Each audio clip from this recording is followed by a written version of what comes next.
ማሻአላ ማሻአላ። አዎ እራት ግብዣ አለብኝ ውዴ፣ ግን ባለቤቴ አልፈቅድም እያለ ነው። ሳሚዬ ደግሞ እኔ አልፈቀድኩም፣ የትም አትሄጃትም፣ እግርሽን ትሰበሪያለሽ እያለኝ ነው። ፍረዱኝ እናንተ፣ ምን ላድርግ? ሳምሻለሁልህ ወንድም አለም እንዴት አለህልኝ ብለዋል ኤርሚዬ። አሜን ጓልነይ ዝሓወይ ማዓረይ ኣየኻ ወዲኢን ሓርኻ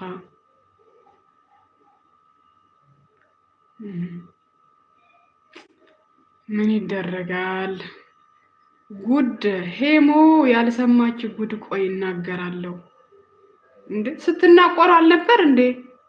ኤርምዬ እንዴት ነህልኝ ወንድሜ? አረ ሳሚ እንዴ በአሁን ጊዜ አዎ ሳሚ አልፈቅድም አለ። አትወጫትም የትም አላለኝም። ምን ላደርግ እንዴ? ምን ችግር አለው? አሁን እራት ብጋበዝ ምንድነው ችግሩ?